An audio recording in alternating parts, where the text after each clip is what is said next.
the Green River serial killer. This name might be new to you, but at one time it was synonymous with terror for Americans. Taking the lives of girls was his hobby. His lust was so depraved that he used to sleep with the corpses of girls. He was so cold-blooded that he himself forgot how many people he had preyed upon. So, who exactly was this Green River serial killer? Why was he given this name? How did he manage to evade the police for years? How was he finally caught, and why did he become a serial killer? Let's find out everything step by step in this video. You will be shocked to hear the full story. Before moving forward, quickly subscribe to the Global Casebook channel and press the bell icon. Now, let's begin the story. The crimes of the Green River serial killer began in the year 1982.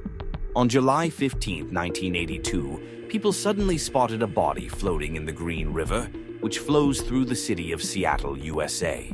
The police were informed immediately. The investigation revealed that the body belonged to a 16-year-old girl named Wendy Lee Caulfield. The post-mortem report showed that the girl had been brutally assaulted before being murdered. The police began searching for the killer.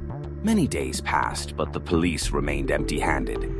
The police hadn't even made progress in this case when, exactly 1 month later, on August 15, 1982, 3 bodies were recovered from the same river at once. The ages of these 3 girls were 17, 23, and 31. The post-mortem report revealed that they were murdered in the same manner as the first girl assaulted and then killed by strangulation and breaking their necks.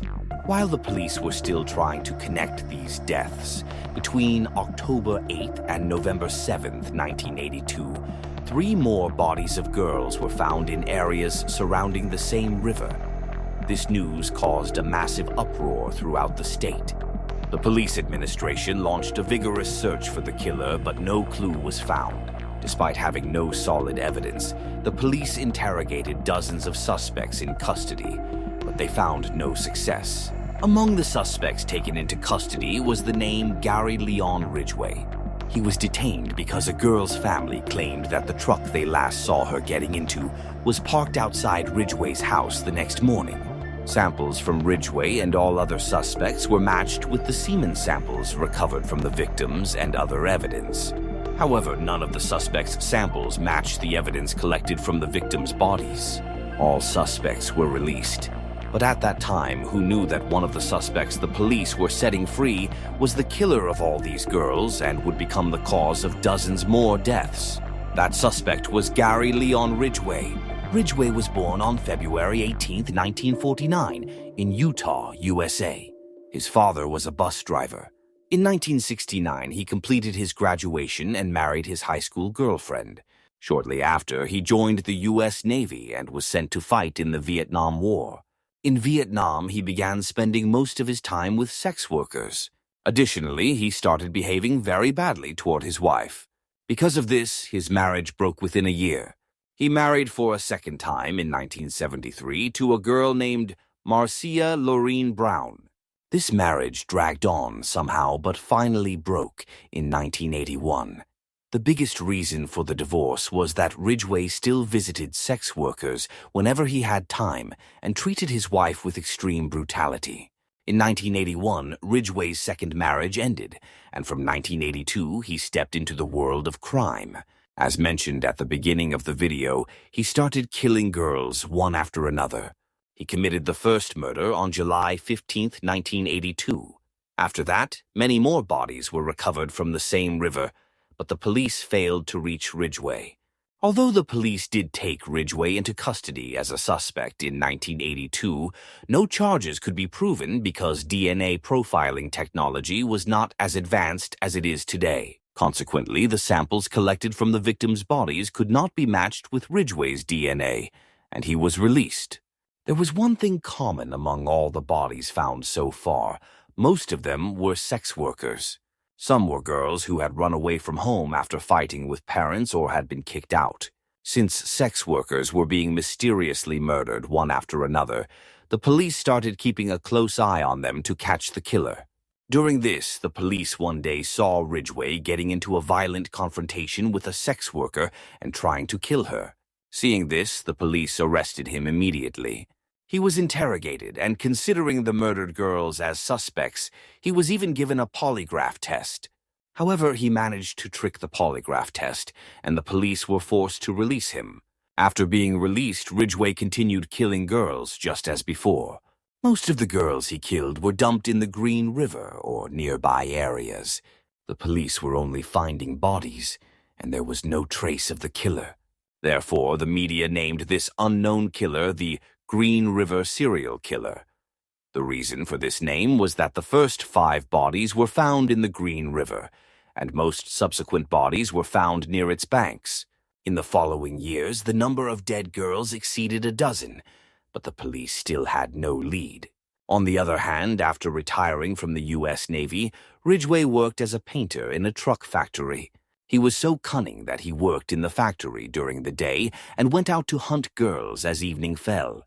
According to later disclosures, Ridgway killed more than 15 girls between 1982 and 1990, yet the police couldn't catch him. While committing crimes behind the scenes, he started dating a woman named Judith Mawson in 1985 and married her in 1988. Even with this wife, he continued his habit of visiting sex workers and then murdering them. When the discovery of bodies showed no signs of stopping, the government formed the Green River Task Force, specifically to catch this one serial killer. This task force worked extremely hard but didn't get a single clue. When no success was in sight, a list of suspects was created once again. All suspects were called to cooperate in the investigation. Among them was Ridgway's name once more. After initial questioning on April 7, 1987, the police collected hair and saliva samples from Ridgway. However, even at this time, these samples didn't provide much success, and Ridgway continued to roam free and kill at will. Amidst all this, the year 2001 arrived. Ridgway had committed more than 50 murders by now. On the other hand, the police decided to perform DNA profiling once again on the samples collected on April 7, 1987, using the latest technology. Compared to the 1980s, DNA technology had developed significantly by 2001. When the 1987 samples were retested around 2001, the police got a major breakthrough. Ridgway's DNA matched the DNA of the semen recovered from 3 girls murdered in 1982. Not only that, a cloth was wrapped around the neck of the first girl killed in 1982, which had a specific type of paint on it. After the DNA match, that paint was matched with the paint from the factory where Ridgway worked. This paint also matched. The police now had solid evidence against Ridgway. It was clear that Ridgway was the killer of all the girls who had died so far. Following this, the police obtained an arrest warrant from a local court, and on November 30, 2001, Ridgway was arrested while leaving work at a truck factory in Washington. The truth about Ridgway was now out, but to save himself, he kept denying all allegations. However, the police didn't fall for his tricks this time and continued a rigorous interrogation. Months passed and Ridgway didn't confess. Finally, realizing that he was trapped, Ridgway used his evil mind to strike a deal with the police. He said he would confess to all his crimes and provide details on every single case, but in return, he wanted a guarantee that he would not be sentenced to death. The administration accepted his demand. The revelations Ridgway made after this were bone-chilling. Ridgway stated that he committed his first murder in 1982 and subsequently committed many more, dumping the bodies in the Green River. Initially, Ridgway said he didn't exactly remember how many murders he had committed. However, he estimated the number of victims to be between 70 and 91. Later media reports claimed the number of victims could be between 100 and 150. During this interrogation, Ridgway made another soul-shaking revelation. He stated that he killed most of the girls after having relations with them. However, there were many girls with whom he had physical relations after killing them. Not only that, if he didn't find a new victim for several days after a murder, he would return to the forest to the corpse of the previous girl and have relations with it. The initial post-mortem reports had also mentioned that several bodies were violated after death. Following Ridgway's disclosures, the police managed to identify 48 confirmed victims. The police contacted their families and moved forward with legal proceedings. Ridgway was charged with a total of 48 murders. During the investigation in 2001, a 49th confirmed victim was also identified. After the full court trial, Ridgway was sentenced to 48 life sentences for the 48 different murders. It might sound strange, but the American court sentenced Ridgway to a total of 480 years of life imprisonment. This included a 10-year sentence for tampering with evidence. Furthermore, the court wrote in the verdict that as long as Ridgway lives, he will not receive a single day or even an hour of parole, meaning he will never step outside prison in his life. You might be thinking that someone who committed such heinous crimes should have been given the death penalty.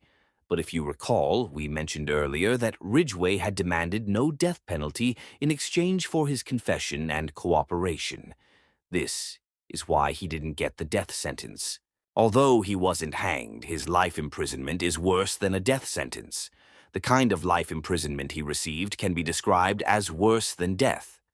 Talking about Ridgway's current situation, according to reports, he is currently 73 years old. He is kept in a prison where he can see neither sunlight nor the light of day. For 23 out of 24 hours, Ridgway must remain alone in a cellar behind bars. He is let out for only 1 hour every 24 hours, usually only to meet his lawyer or to sign case-related documents for the police. Sometimes he is kept locked in the cellar for weeks. His food and water are provided from a distance. After his arrest in 2001, his third wife also divorced him in 2002. Now, the biggest question is, how did an ordinary boy become such a ferocious serial killer?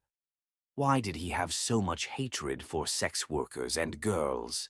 To know the answer, what is necessary to understand Ridgway's childhood? According to reports, Ridgway was born into a family with a toxic environment. As told earlier, his father was a bus driver who often brought sex workers home. He was caught with them several times, leading to constant fights between his parents. Because of these fights, Ridgway and his siblings were not raised well and spent their childhood in a very difficult environment. Additionally, Ridgway had a habit of wetting the bed. Even when he was 12 years old, he would urinate while sleeping. Because of this, his mother used to beat him severely. According to reports, when he wet the bed, his mother would bathe him for a long time, even in freezing cold weather. Since his parents fought because of sex workers, Ridgway developed a deep hatred for them. Because of his mother's beatings, he began hating his mother as well. Over time, this hatred grew so much that he began murdering sex workers. During the police investigation, Ridgway stated that he felt great satisfaction when he killed a sex worker.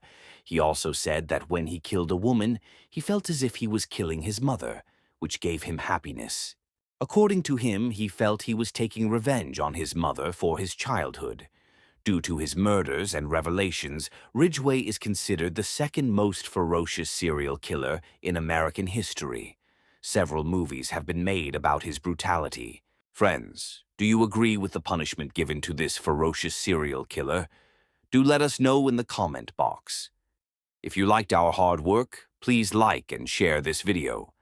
If you haven't subscribed to the Global Casebook channel yet, subscribe quickly and press the bell icon. Stay connected with us for more such stories from the world of crime. Thank you.